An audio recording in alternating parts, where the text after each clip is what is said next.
Ya está. Entonces, vamos a ir empezando por aquí con nuestro repaso del día de hoy. Hoy vamos a continuar con el desarrollo de la historia y la filosofía. Vamos a trabajar la filosofía en la modernidad y ya en la época contemporánea, ¿no?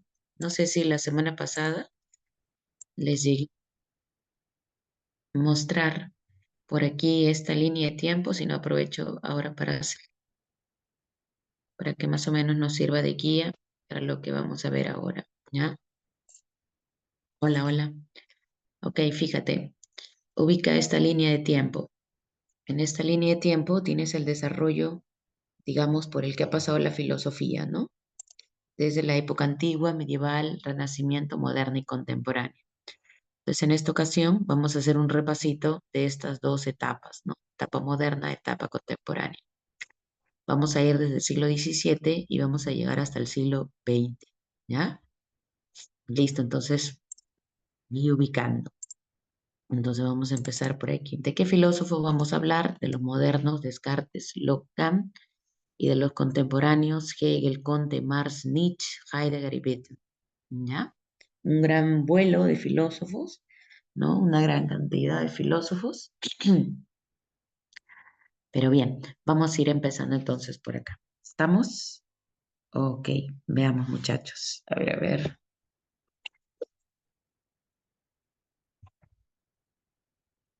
Ahora sí. Ya está. Entonces empezamos por la pregunta número 1. Dice por acá. Bastián aduce que el hombre en nuestro tiempo está siempre tratando de encontrarse con alguien que se ponga a la cabeza y al que esté dispuesto a seguir, a escuchar para saber qué hacer, y está hasta decidido al inhibirse de hacer sus propias propuestas con tal de ser aceptado como parte del mundo, en las condiciones más sumisas posibles. Por ello aparecen los líderes que terminan sometiéndolo. De acuerdo con la filosofía está, podemos inferir que lo expresado por Sebastián entra en concordancia con qué teoría de Nietzsche. A ver, Sebastián dice que en nuestro tiempo el hombre tiene esa necesidad de pertenencia, ¿no? De querer pertenecer a un grupo, lo que lo lleva pues a adoptar, ¿no? A hacer lo que o quizá dicen los otros, ¿no? A someterse a un líder, ¿no? A asumir una posición sumisa en ese sentido. Entonces, lo que señala, en este caso Sebastián, coincide mucho con lo que Nietzsche, ¿no? Caracteriza, en este caso, con que la A, dice Juan, a ver, ¿qué dicen los demás? ¿Con qué coincide? ¿Con qué coincide? A ver, ya está, la clave correcta es avión, ya con la moral de esclavo que señala que el hombre vive sumiso, ¿no? Para los que no se acuerdan, ya está aquí un breve repasito de la filosofía de Nietzsche, ¿está? Recuerda que con Nietzsche podemos encontrar dos etapas en su pensamiento, ¿no? Colocarla así. Lleva a cabo, lleva a cabo una crítica, ya está, lleva a cabo una crítica a la cultura, ya está, tradicional, ¿no? A la tradición. Porque Nietzsche critica la cultura tradicional, la critica uno por tener una visión idealista del mundo, ¿no es cierto? También la critica, ya está, visión idealista del mundo, ¿no? Creer que existe otro mundo, al abstracto más allá del mundo en el que nos movemos, ¿no? El mundo material. ¿Listo? También la critica por la moral de la tradición. ¿Cómo es la moral tradicional? Es una moral de esclavo, ¿listo? O rebaño, o de siervo, de rebaño. Una moral que promueve valores decadentes, ¿no?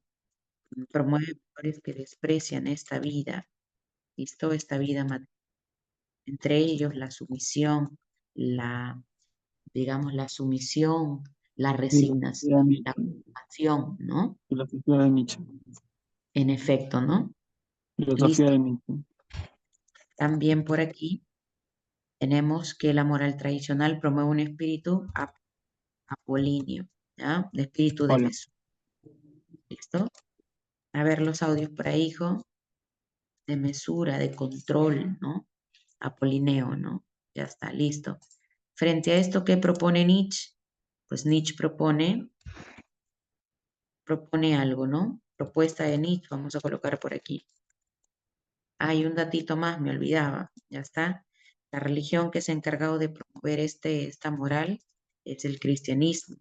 Nietzsche también va a criticar a la tradición porque antepone siempre, el hombre tradicional antepone la razón, hasta actúa siempre de manera muy racional, ¿no? Frente a esto, ¿qué propone Nietzsche? Nietzsche propone la muerte de Dios, ¿está? ¿Qué significa la muerte de Dios? El fin de una tradición, ¿no? Fin de la tradición, fin de la verdad universal, fin de los valores universales, ¿ya está? Listo. Con la muerte de Dios, los valores se cambian, viene la transmutación de los valores. ¿Listo? Profe, ¿qué es transmutar? Cambiar. Ya está. Es decir, se dejan de lado, se cambian los valores tradicionales por valores, por nuevos valores que amen la vida. Ya está.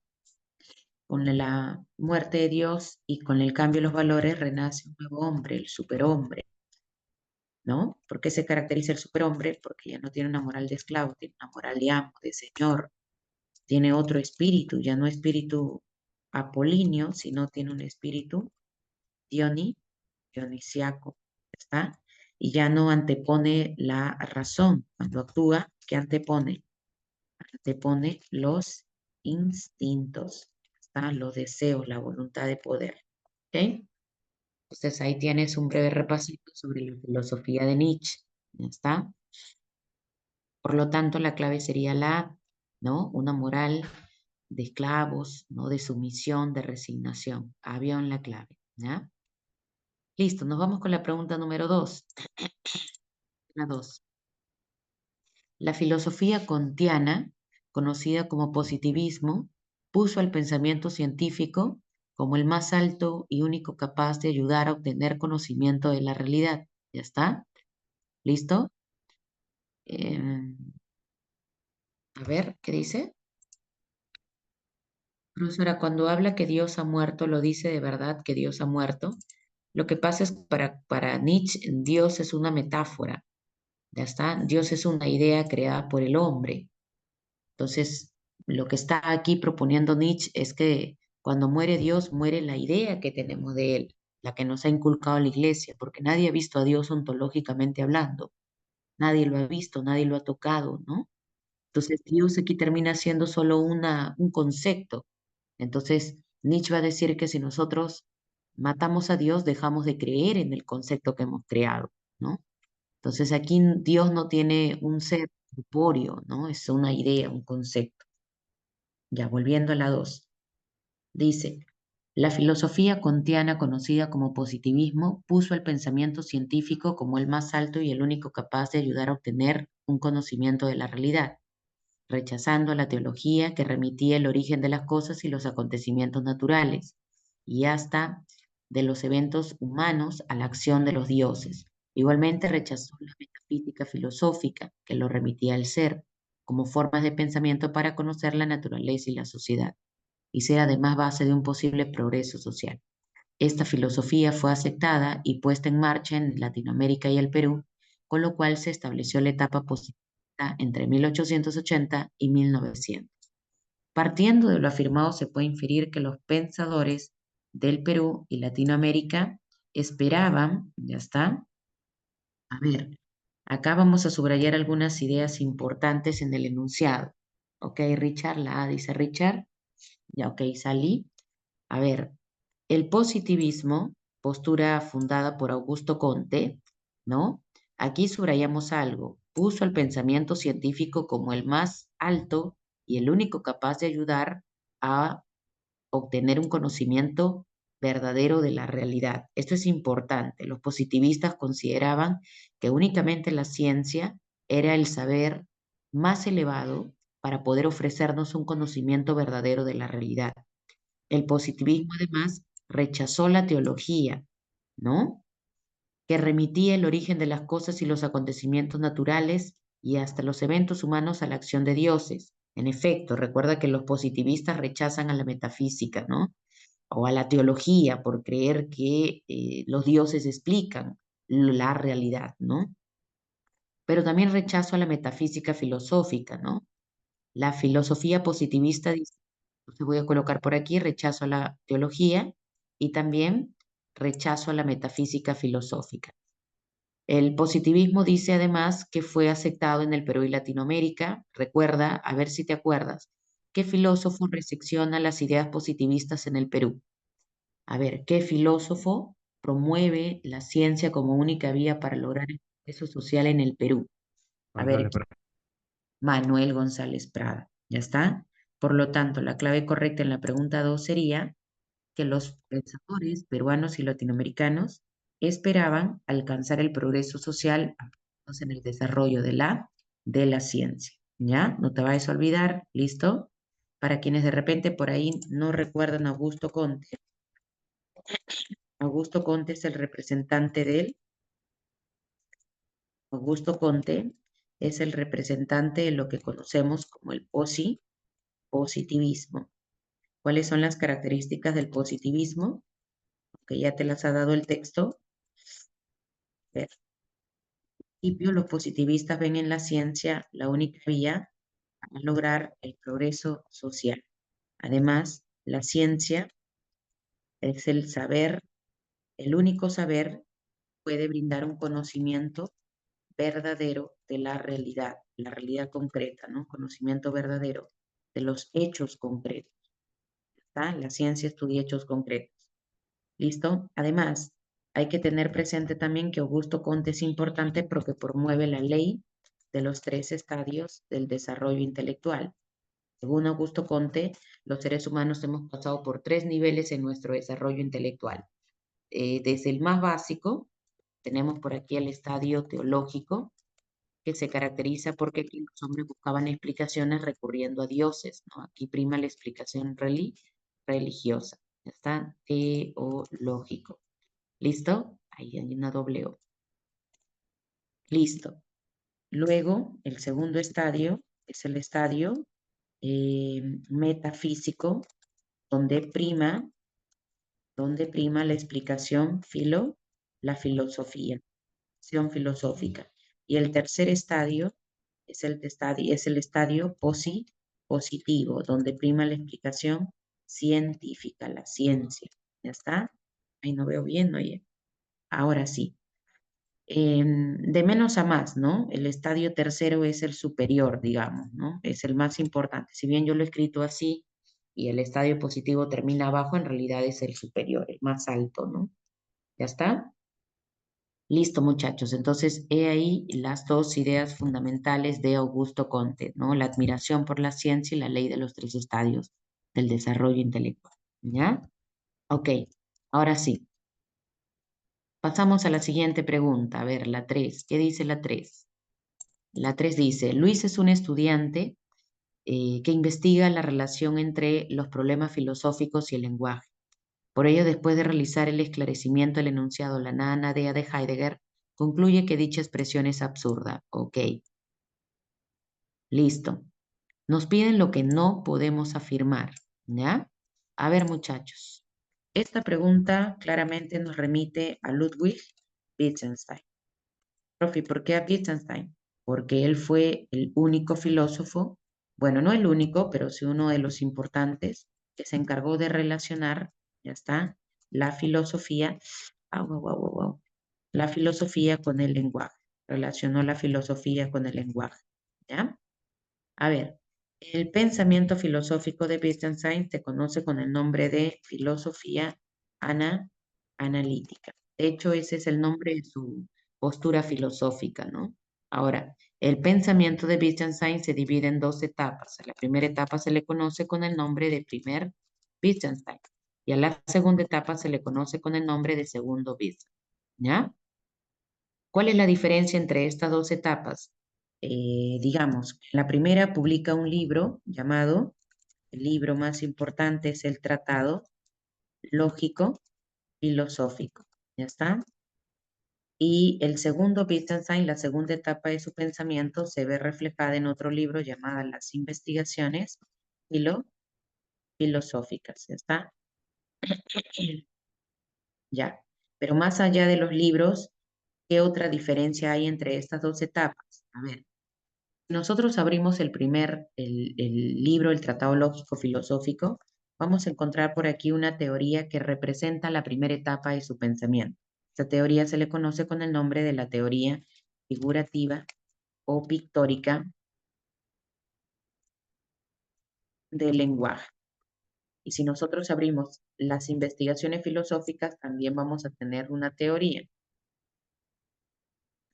A esta otra teoría la conocemos con el nombre de la teoría de los usos o juegos del lenguaje. ¿Ya está? ¿Listo?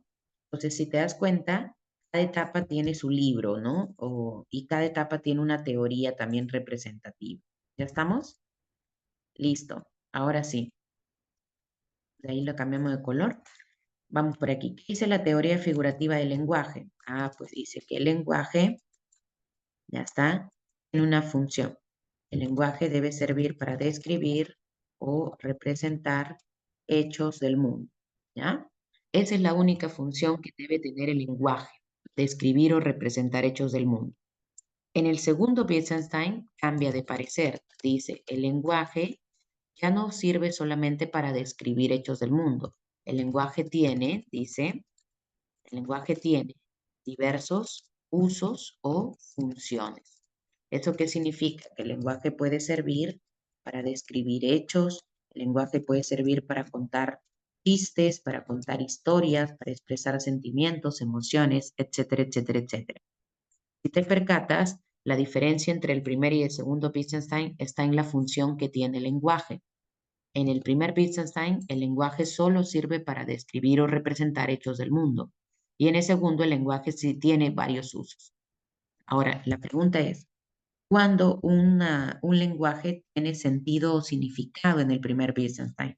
Entonces, aquí vamos a hacer una observación, ¿ya? A ver, coloquémoslo así. Digamos que el lenguaje se expresa a través de proposiciones. Una proposición será significativa, es decir, tendrá sentido, tiene sentido, ¿listo? Si la regla, es decir, si representa hechos del mundo. A la inversa, una proposición, ya está, una oración, un lenguaje será asignificativo, es decir, no tendrá significado, sin sentido, frente de sentido, asignificativo. Está bien, ¿no? Asignificativo, está bien, ¿no? ¿Cuándo será significativo? A ver si corregimos de repente. Está separando. Cuando no cumple la regla, cuando no representa hechos del mundo. Entonces, si te das cuenta, aquí realiza una distinción entre dos tipos de proposiciones, las que tienen significado y las que no lo tienen. Está proposición significativa y proposición asignificativa. Recuerda, si cumple la regla, significativa. Si no cumple la regla, asignificativa. ¿Ya? O absurda también, ¿no? O absurda. ¿Listo? Profe, y en el segundo Wittgenstein, ¿cuándo una proposición tiene significado? Aquí vamos a colocar también una observación. Aquí todas las proposiciones tienen significado. Ya está, todas las proposiciones tienen significado. Pero, en efecto, Juan, según el contexto en donde se emplea. Ya está, a ver, vamos a repasar a ver si se entiende. A ver, primer Wittgenstein, lo voy a resaltar para que no los confundas. Primer Wittgenstein.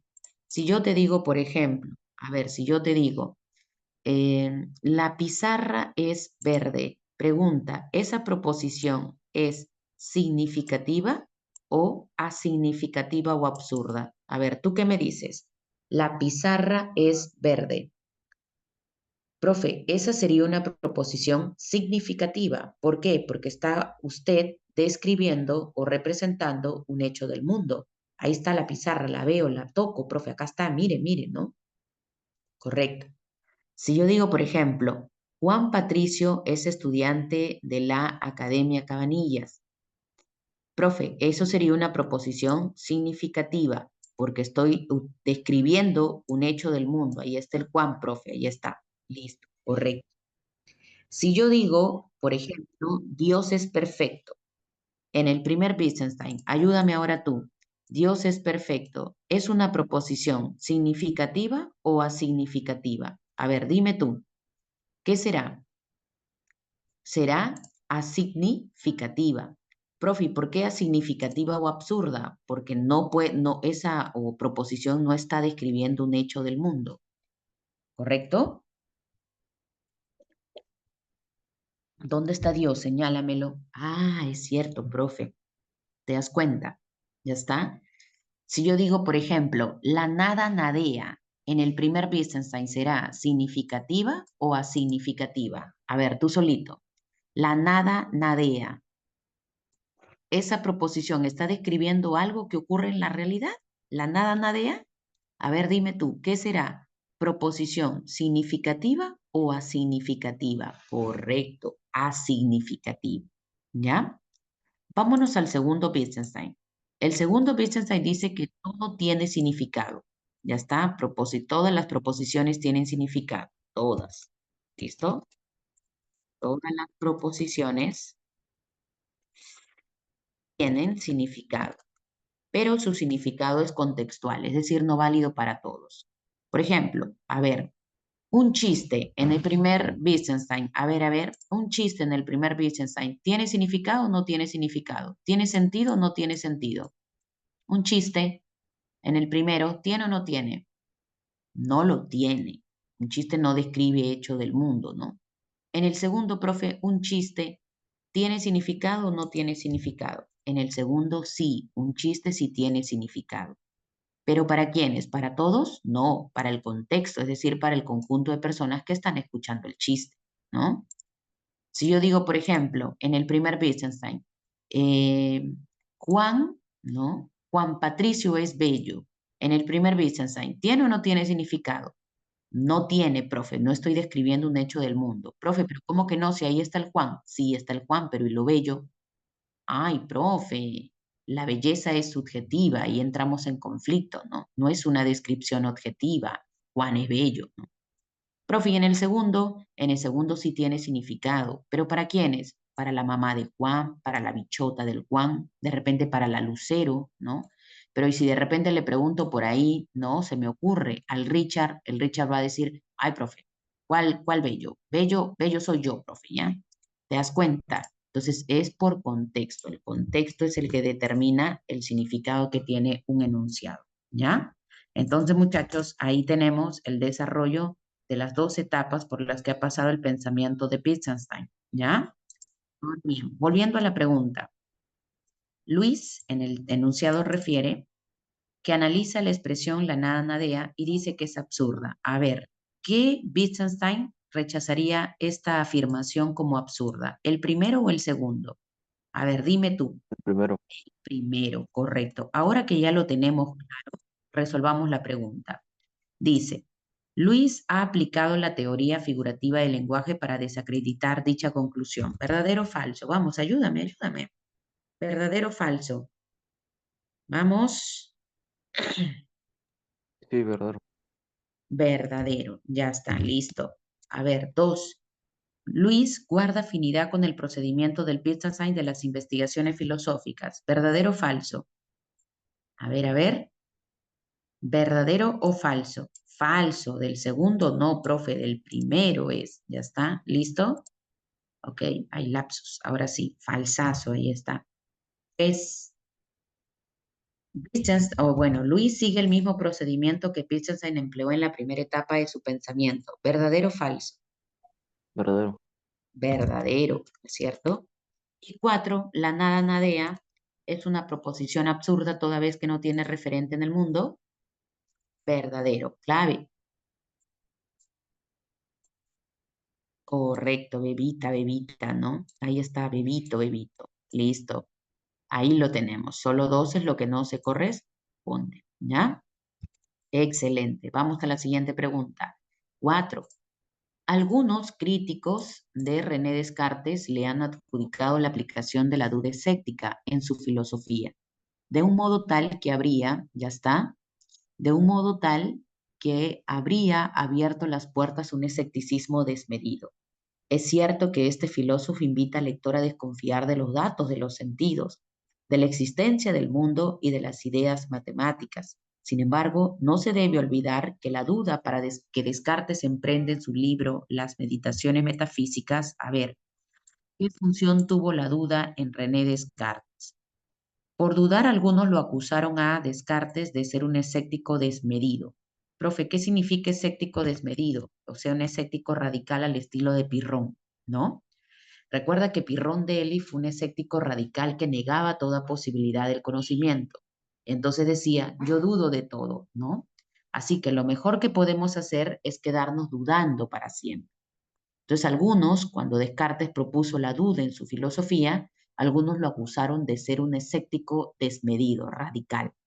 Pero Descartes no es un escéptico, o por lo menos no un escéptico radical como Pirrón, porque Descartes utiliza la duda. Es cierto que sí, claro que sí. René Descartes, ya está, duda en su filosofía. ¿Listo? Ya está. René Descartes, recuerda, es el representante de la llamada racionalismo.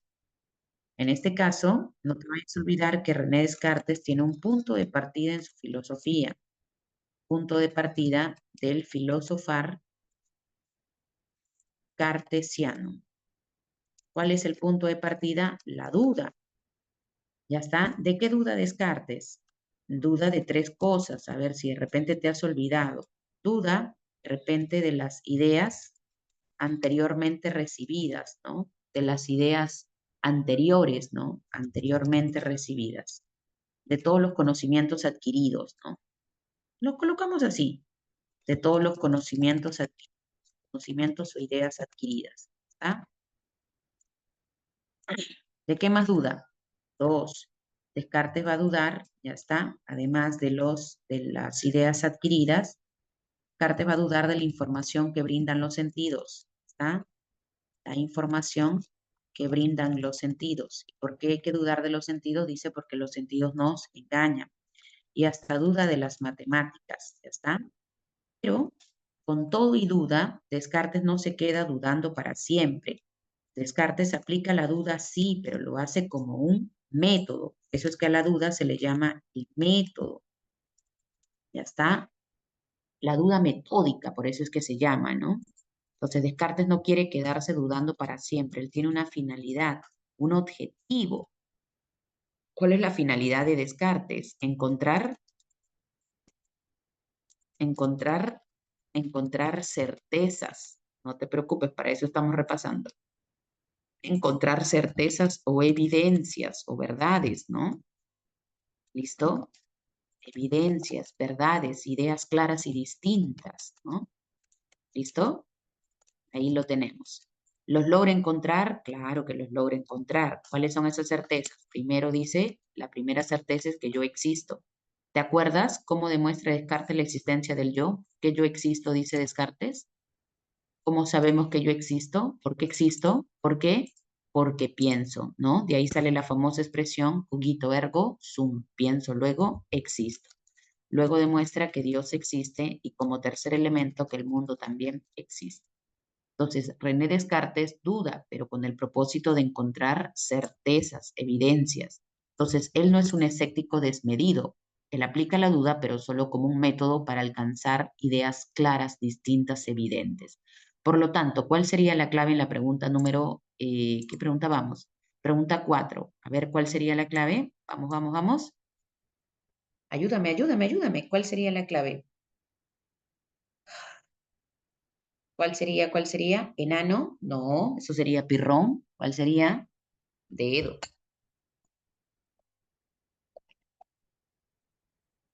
Correcto, dedo sería la clave. ¿Ya? Listo, nos vamos con las 5.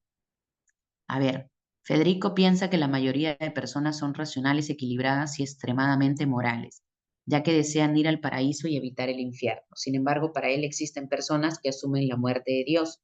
Por ello viven intensamente y celebran la vida y la libertad de los instintos. La distinción entre estas dos personas que formula Federico es similar a la diferencia que plantea Nietzsche entre, a ver, ¿qué similitud encontramos? Hay personas que son equilibradas, y hay otras personas que se asumen la muerte de Dios, dan rienda suelta a sus instintos. Correcto. Los que tienen el espíritu dionisiaco y los que tienen el espíritu apolíneo. ¿Ya está? ¿Listo? ¿Quiénes son los que tienen espíritu apolíneo? Mesurados, prudentes, ¿no? Extremadamente morales, no quieren ir al infierno, ¿no? ¿Y quiénes son los de espíritu dionisiaco? Ah, las personas que ya asumieron que no existe Dios y por eso viven intensamente, ¿no? Y celebran los instintos, ¿no? Ahí lo tenemos. ¿Ya está? Por ejemplo, tu profesora Leslie vive en espíritu apolíneo, ¿no? O sea, yo, en espíritu apolíneo, mesura, control, ¿no? En cambio, tu profe Juan Carlos León, espíritu dionisiaco, ¿no? A él lo embarga, él es la reencarnación de Dionisio, dicen, ¿no? Ya, ahí lo tenemos. Vámonos con la pregunta número 6. A ver, ¿qué dice la 6? Las revoluciones en la historia representan el intento de instaurar sobre la tierra el reino de la razón. El cuestionamiento de la fe religiosa y la elevación del intelecto humano crean la ilusión de que todo puede ser cambiado de acuerdo con el plan de los revolucionarios. Las revoluciones, aun con sus tragedias, no son negativas, y por el contrario, son un momento necesario de la realización del espíritu y un intento grandioso de transformar a cada individuo en dueño de su mundo y de su destino. Sobre lo señalado en el texto, Hegel afirmaría que las revoluciones sociales son, a ver, ¿qué diría Hegel? Acá dice, acá está la respuesta, ¿no? Las revoluciones en la historia representan el intento de instaurar sobre la tierra el reino de la razón. ¿Qué diría entonces Hegel? Que las revoluciones sociales son, ¿qué son las revoluciones sociales? Correcto, en efecto, Sally, manifestaciones del desarrollo dialéctico del conocimiento absoluto. Profe, ¿cómo es eso? A ver, para quienes no se acuerdan. ¿Ya está? Para quienes no se acuerdan. Hegel, George Hegel, a ver, vamos a quitar por aquí el, ¿está? Ahora sí, George Hegel, George Friedrich, ¿listo? Hegel es el representante de lo que se conoce como el idealismo absoluto. ¿Ya está? Hegel es un filósofo idealista, y no cualquier idealista, es un idealista absoluto, ¿no? Hegel es un panlogista, ¿ok? Profe, ¿qué significa panlogismo? El prefijo pan significa todo, ¿no? Y logismo significa razón. Entonces, ¿qué significa panlogismo? La idea de que todo lo real es expresión o manifestación de la razón o idea absoluta. Hegel es un filósofo idealista. Entonces, él piensa que hay algo así como una razón absoluta que se manifiesta en todo, ¿no? Entonces tenemos por aquí una idea absoluta o razón absoluta que se expresa en lo real. Ahora, ¿qué comprende lo real? Lo real primero comprende la naturaleza y luego comprende el espíritu humano. ¿Ya? Entonces, espíritu. Entonces, la idea absoluta ahí se expresa en todo, ¿no? Todo es expresión de una idea o razón absoluta. ¿Ya está? Entonces, el espíritu humano, cuando aparece, comienza pues con el espíritu humano la historia, ¿no? El devenir de la historia. Las revoluciones comienzan también, ¿no? Listo, la historia humana. Por eso es que aquí dice en el texto, ¿no? Las revoluciones en la historia representan el intento de instaurar sobre la tierra el reino de la razón. Profe, ¿qué debo entender por la razón? La idea absoluta. Las revoluciones en la historia representan, ¿no? Representan a la razón, ¿no? Ahí está. La historia es la expresión de la idea absoluta. ¿Está lo que venimos diciendo? El cuestionamiento de la fe religiosa y la elevación del intelecto humano, crean la ilusión de que todo puede ser cambiado de acuerdo a al plan de los revolucionarios. Pero dice, las revoluciones, aun con sus tragedias, no son negativas, sino son un momento necesario de la realización del espíritu. Ahí está complementando. Las revoluciones de nuestra historia son momentos necesarios de la realización del espíritu. Aquí está. El espíritu se desarrolla, el hombre se desarrolla en la historia. Pero la historia, ¿qué es? La historia es el desarrollo del espíritu humano, del hombre. Pero el espíritu humano a la larga es expresión de la idea o razón absoluta. Por ende, ¿qué serán las revoluciones en la historia? Las revoluciones no serán más que momentos de la idea o razón absoluta. ¿Ya está? Listo. Profe, pero en la E dice manifestaciones del desarrollo dialéctico del conocimiento absoluto. Sí, pero ahí puedes interpretar. ¿Qué entendemos por conocimiento absoluto? La idea absoluta, la razón absoluta. ¿Ya? Entonces, toda esa pregunta sale si recordamos ciertamente la postura filosófica de Hegel, su idealismo absoluto. ¿Ya? Listo. Dejamos las 6 y nos vamos a la pregunta número 7. ¿Ya está? A ver. Fernando lee con su pequeña hija el libro Alicia en el País de las Maravillas. En el capítulo 9 aparece un grifo, animal mitológico que tiene la cabeza de águila y el cuerpo de león. Considerando la clasificación cartesiana de las ideas, el grifo correspondería a la clase de las... A ver, ¿qué tipo de idea será el grifo? A ver, ¿qué tipo de idea será el grifo? A ver. Correcto, las ideas facticias o ficticias. Aquí ciertamente hay que tener presente los tres tipos de ideas que hay en la mente según René Descartes, ¿no? Tipos de ideas según René Descartes. ¿Cuántos tipos de ideas tenemos en la mente? Tres. Primero están las ideas innatas, correcto. Las segundas, las ideas adventicias. Y tres, las ideas ficticias, ¿ya está? ¿Cuáles son las ideas innatas? Las que nacen conmigo, ¿no? Porque sí, para Descartes hay ideas con las que nacemos. Ejemplo, ideas con las que ya nacemos. La idea de Dios, ¿no? Las verdades de las matemáticas también, ¿no? Las matemáticas. Ideas adventicias son las que provienen del mundo exterior, ¿está? El color, ¿Listo?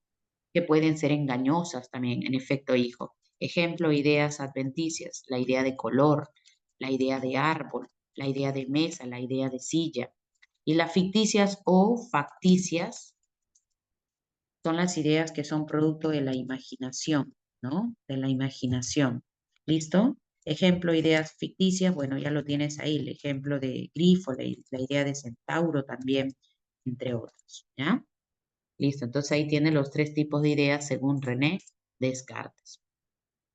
Correcto. Vamos con la 8.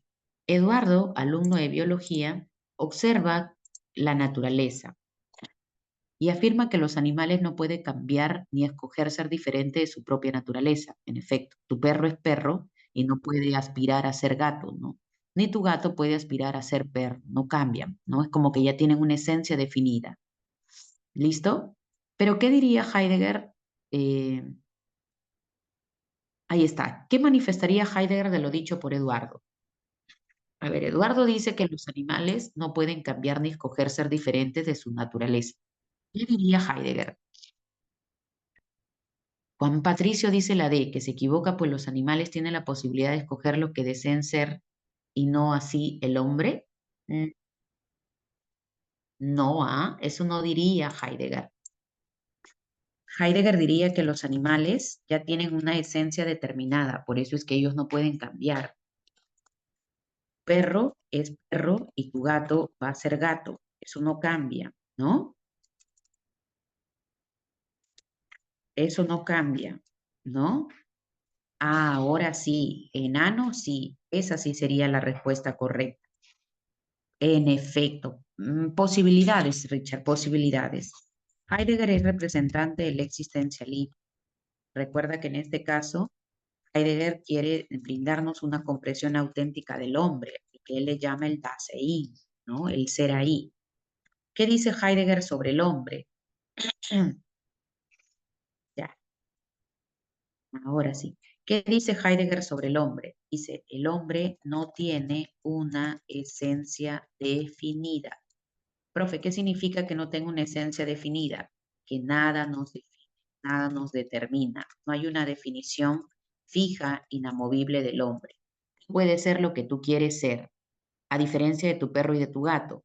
Tu perro no puede ser otra cosa más que perro y tu gato no puede ser otra cosa más que gato. No cambian su esencia, ya tienen una esencia definida. En cambio, el hombre no.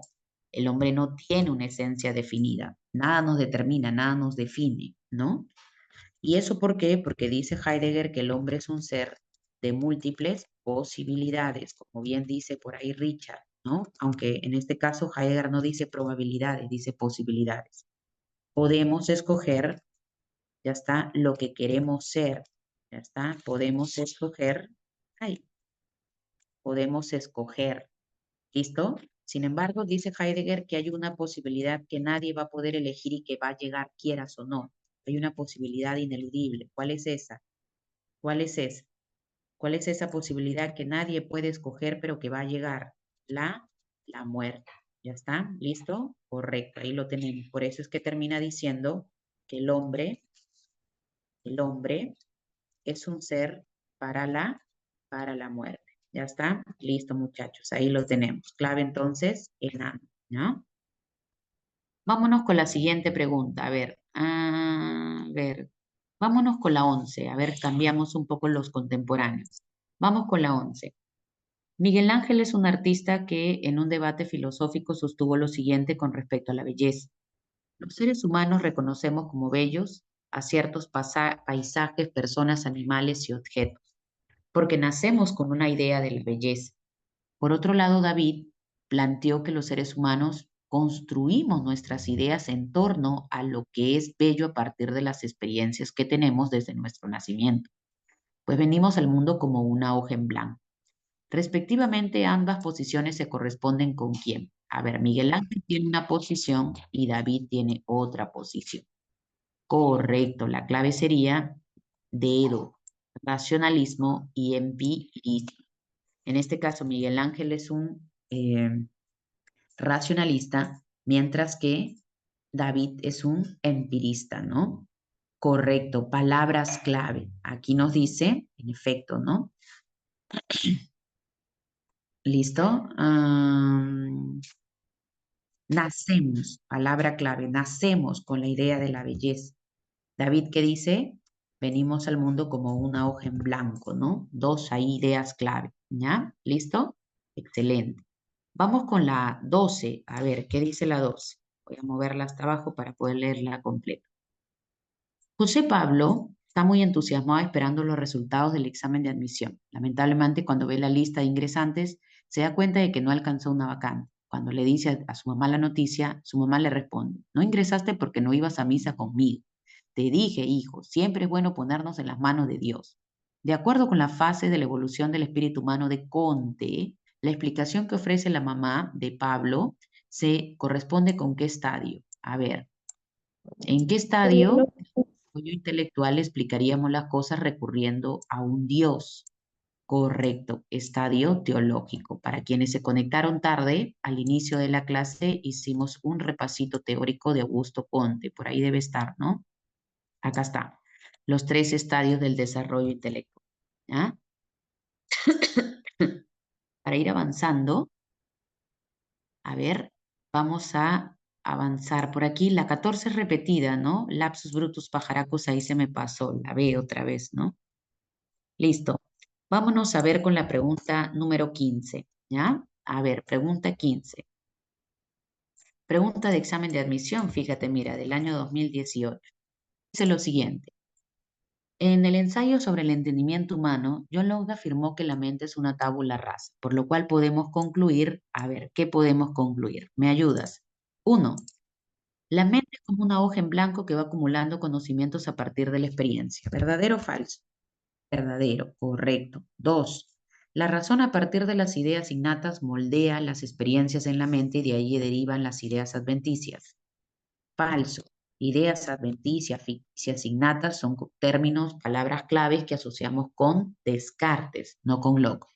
Tres. Los sentidos constituyen la fuente principal del conocimiento humano. Correcto, Xiomara, verdadero. Ya está. Y la última, la razón es un principio universal presente en todos los hombres sin ninguna distinción. Eso es falso. En su libro, en este libro, John Locke se refiere a América, porque ya se había descubierto América para entonces, se refiere a América como pueblos bárbaros. América está compuesta de pueblos bárbaros, o sea, hombres que carecen de razón. Entonces, la razón no es un principio universal. Si todos tuviésemos la capacidad de razonar, podríamos construir ideas. Y Locke decía que hay pueblos de América y del mundo que ni siquiera conocen quién es Dios porque no razonan. Por lo tanto, la clave correcta en la pregunta 15 sería, a ver, ayúdame, ¿verdad, falso? Enano, ¿no? Enano, listo. A ver, volvemos hacia arriba el material y nos vamos por aquí con la pregunta 13. Texto, mira, ¿qué dice la 13? Buena parte del saber tradicional pretende estar basado en la experiencia sensible. Eso es cierto. Libro de Descartes. Descartes se percató que muchos de los saberes tradicionales tenían en su base a la experiencia. Había una plena confianza en la experiencia. Ahora bien, dice Descartes, ¿cómo es posible considerar como cierto, indudable, un saber que se origina en los sentidos? Si es verdad que los sentidos a veces nos engañan, ¿cómo podemos confiar en los sentidos si los sentidos nos engañan? Dice el texto, ¿no? ¿Cómo, no? Dado que los sentidos algunas veces nos engañan, decidí suponer que ninguna cosa era tal como me la presentaban los sentidos, o sea, comencé a dudar de los sentidos. Listo, entonces el texto muestra la postura de Descartes frente a los sentidos, ¿no? Su duda, su rechazo hacia ellos porque los juzga como engañadores. Ahora te piden lo que puedes afirmar. A ver, veamos. Uno, Descartes entonces decide aplicar la duda metódica, ¿verdadero o falso? Verdadero. Incluso aquí lo dice.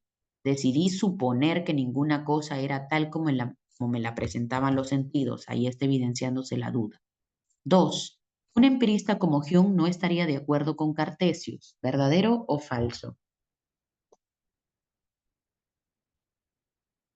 Verdadero. Profe, ¿por qué un empirista como Hume no estaría de acuerdo con Cartesius? Porque un empirista jamás dudaría de los sentidos. ¿No es cierto? Profe, ¿quién es Cartesius? Cartesius es René Descartes, solo que está escrito aquí en latín, ¿no? Ah, profe, pensé que era otro personaje, pensé que era su primo, profe, no seas fenómeno. ¿Ya? Listo. Y la 3 dice, Kant no rechazaría totalmente lo ofrecido por los sentidos como lo hace Descartes. ¿Verdadero o falso? Verdadero. Recuerda que para Kant los sentidos, así como la razón, son fuente de conocimiento. Por lo tanto, todas somos verdaderas. Ahí está, la clave lo confirma. Todas somos verdaderas. ¿Ya está? ¿Listo? Correcto, hijo. A ver, ¿cuál más nos está faltando?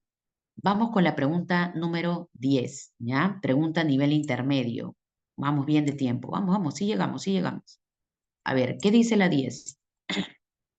Los fenómenos no son para Kant cosas, sino representaciones que la conciencia se hace de las cosas. Entonces, ¿qué cosas son los fenómenos? Profe, explicó Kant. ¿Repasito te refieres?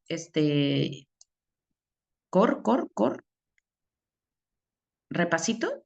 Aquí, ya, no todavía, pero a ver, aprovechamos la pregunta y lo hacemos si no, ¿ya?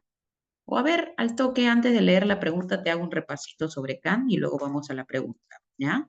Immanuel Kant, ¿listo? Para que no nos gane el tiempo, si no, vamos a colocarlo por aquí. Ok, Immanuel Kant es representante de la postura llamada criticismo, ¿ah? A Kant le interesan resolver dos problemas. Uno de ellos, el primer problema es, ¿qué podemos hacer? Y el segundo problema que a él le interesa resolver es cómo conocemos. ¿Ya está? Con respecto a la pregunta de qué podemos conocer de la realidad, responde de la siguiente manera. ¿Podemos conocer el mundo? Sí, por supuesto que sí podemos conocer el mundo, pero no podemos conocerlo todo. ¿Qué conocemos de la realidad según Immanuel Kant? A ver, ¿qué es lo único que podemos conocer de la realidad? Kant dice el fenómeno, ¿no? El fenómeno. Profe, ¿qué es el fenómeno? El fenómeno es la apariencia de la realidad, como la puntita del iceberg, casa, ¿no? También le llama al fenómeno la cosa para sí, la cosa tal como se le aparece a la conciencia. Aunque aquí en el texto te dice que los fenómenos son representaciones que la conciencia se hace de las cosas, ¿no? Listo. Ahora, Kant advierte que hay una parte de la realidad que no conocemos. Nunca nadie logrará conocer esa otra parte. ¿Cuál es esa otra? El noúmeno. Sería el noúmeno, la esencia de la realidad, la cosa en sí, la realidad en sí tal y como es. ¿Está? Entonces Kant dice, solo conocemos el fenómeno, no conocemos el noúmeno. Ahora bien, ahora que ya sabemos que conocemos el fenómeno, ¿cómo se puede conocer el fenómeno? ¿Cuáles son las fuentes del conocimiento? ¿Cómo podemos conocer el fenómeno? Y Kant aquí responde, pues las fuentes son la experiencia más la razón. ¿Ya está? La experiencia más la razón. ¿Qué brinda la experiencia? Dice Kant. Cuando yo entro en contacto con la realidad, por ejemplo, con una manzana, lo primero que utilizo son los sentidos, la experiencia. Entonces, ¿qué me brinda la experiencia? La experiencia me brinda datos sensoriales, ¿no? El color, el aroma, la textura, etc., etc., etc. Entonces, esos datos siempre son desordenados, son caóticos, ¿no? Profe, una vez que mis sentidos captan esos datos, sabor, olor, textura, todos vienen desordenados, disparados. ¿A dónde entran todos esos datos? Pues todos esos datos entran a la razón, a la mente.